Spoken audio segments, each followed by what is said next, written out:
মোট ব্যয় হয়েছে 35.58 কোটি টাকা, যা এশিয়ান ডেভেলপমেন্ট ব্যাংকের অর্থায়নে এবং স্মার্ট সিটি মিশনের অংশ হিসেবে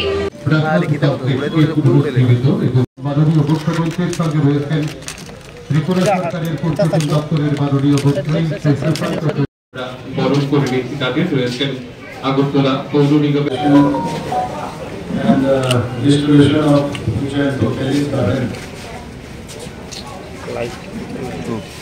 সামনে রেখে আমাদের মাঝে আজকে উজ্জয়ন প্যালেসের সামনে উপস্থিত যে আজকের আয়োজন আমাদের ত্রিপুরা সরকারের মাননীয় মন্ত্রী ট্যুরিজম এবং ডিপার্টমেন্টের সুশান্ত চৌধুরী মহোদয়, তাছাড়া আমাদের সাথে আছেন মেয়র আগরতলা মিউনিসিপাল কর্পোরেশনের শ্রী দীপক মজুমদার এবং শ্রীমতী মনিকা দাস মেয়র এএমসি।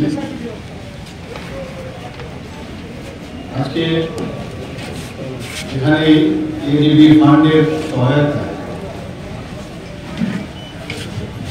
এবং আগরতলা স্মার্ট সিটি লিমিটেড তারা একটা রূপায়ণকারী সংস্থা। এখানে যে ভিডিওগুলো আগে আমাদের সামনে দেখালো, বিস্তারিত আলোচনা হয়েছে। আমরা জানি যে উজ্জয়ন্ত রাজপ্রসাদ ত্রিপুরার একটা সমৃদ্ধ ইতিহাস এবং ঐতিহ্যের একটা নিদর্শন, এবং এটাকে পুনরুদ্ধার করা এবং পুনঃসংস্কার করা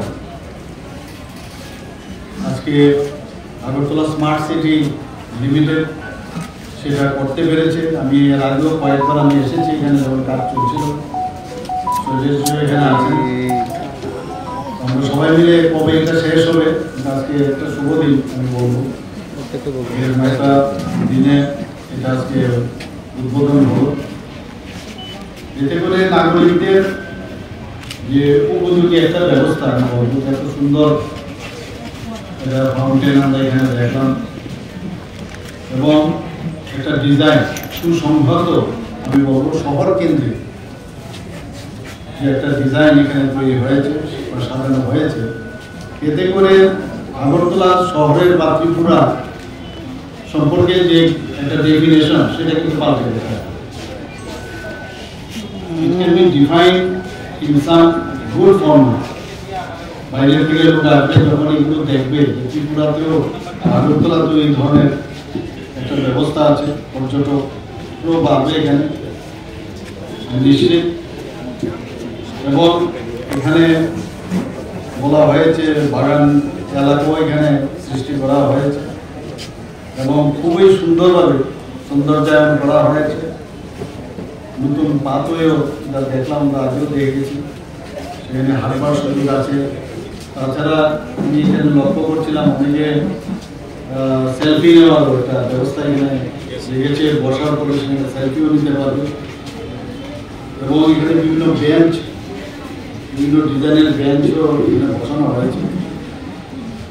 এক তো উত্তর গেটের পুনরুদ্ধার, সেখানে ফুড কোর্ট স্থাপন সেগুলো করা হয়েছে এবং আজকে এখানে যে কৃষ্ণ সাগরের যে মিউজিক্যাল ফাউন্টেন সত্যি অপূর্ব এখানে যা দেখলাম।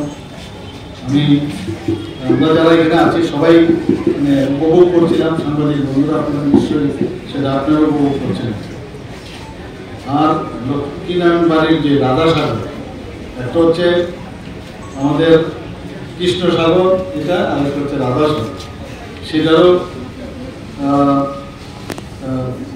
যাতে ওখানেও সৌন্দর্যায়ন করা হয়, তারও ওয়াটার স্পোর্টস এখানেও ব্যবস্থা রাখা হয়েছে। এখানে পুরো সমস্ত জায়গায় ড্রেনের যে সিস্টেম সেটারও ঠিকভাবে হয়, তারও ব্যবস্থা করা হয়েছে।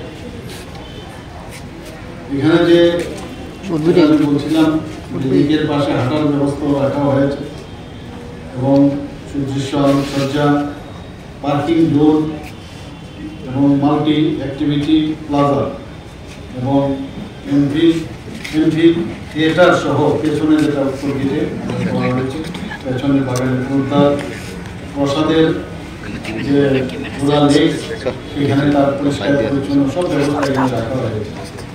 আমরা চাই যে আমরা সুন্দরভাবে থাকতে সেই ব্যবস্থা আমাদের এখন আমাদের সরকার তো করছে এবং সরকারের মাধ্যমে এখানে স্মার্ট সিটির যে যারা কাজ করছেন তারাও সেই উদ্যোগটা নিয়েছে। আমি বলবো অত্যন্ত ভালো একটা উদ্যোগ এবং এটা সত্যিকারের অর্থে সবারই এটা এখানে এসে আনন্দ উপভোগ করবে।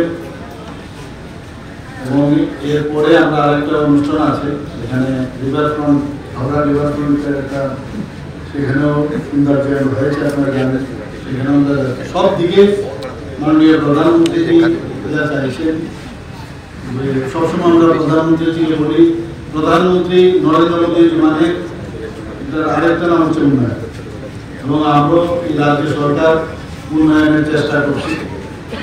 সেই উন্নয়নে অনেকে চেষ্টা করে আমাদের বাধা দেওয়া, কিন্তু আমরা ঠিক পথে আমরা যাচ্ছি এবং সেই উন্নয়ন ডেভেলপমেন্ট যাতে না হয়, ডেভেলপমেন্টের বাধাই হচ্ছে এখন বর্তমানে যারা দেখছি এই জানি তাদের যে কথাবার্তা, সেই কথাবার্তায় পরিষ্কার যে ত্রিপুরাতে যাতে উন্নয়ন না, যদি উন্নয়ন হয়ে যায় তাহলে ওরা কি করে, তাহলে তো ওদের অস্তিত্বে টিকিয়ে রাখাটাই সমস্যা।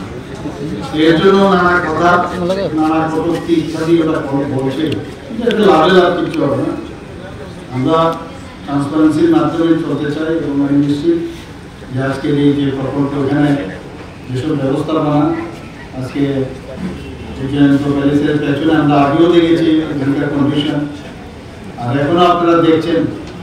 আপনারাও যখন আমি এখানে এসেছিলাম আজ থেকে 2 মাস আগে, তো তখন এই কাজকর্ম দেখতে এসেছিলাম। আজকে দেখুন বলা হয়েছে যে কয়েক মাসের মধ্যে এটা শেষ হবে এবং তাই কথা এবং কাজের সাথে মিল রয়েছে। বাইরের থেকে যখন মানুষ আসে তখন বলছে যে আমরা ইভেন ত্রিপুরার বহু লোক আছে, সবাই আসবে এখানে দেখবে, বাইরেরও পর্যটকরা এখানকার সৌন্দর্যায়নের ব্যবস্থা দেখে ওরা নিশ্চয়ই বাইরে গিয়ে কথা বলবে। আরও প্রচুর অলরেডি পর্যটকের সংখ্যাও আমাদের এখানে বেড়েছে। আমি তার সংখ্যাও কিছুদিন আগে একটা প্রোগ্রামে আমি বলেছি, এবং তাতে করে আমাদের যে পর্যটন বিভাগ তারও অনেক বেশি উন্নয়ন হবে। এই কথাগুলো বলে আমার এই সংক্ষিপ্ত আলোচনা এখানে রাখি। আমি ধন্যবাদ দেব স্মার্ট সিটি লিমিটেডকে এবং এএমসি মেয়র সাহেবকে আমি ধন্যবাদ দেবো, ডিপুটি মেয়রকে, এবং আমি ধন্যবাদ দিতে চাই আমাদের পর্যটন মন্ত্রী সুরান্ত চৌধুরী মহোদয়কে। উনিও চেষ্টা করছেন কীভাবে পর্যটন ত্রিপুরাতে ডেভেলপ করা যায়, এবং বাইরের থেকেও বিভিন্নভাবে বিভিন্ন চিন্তা ভাবনা না মস্তিষ্ক প্রসূত সেগুলো কার্যক্রম করছেন, সেইভাবে আমাদের সরকার কাজ করে চলছে। সবাইকে অসংখ্য ধন্যবাদ।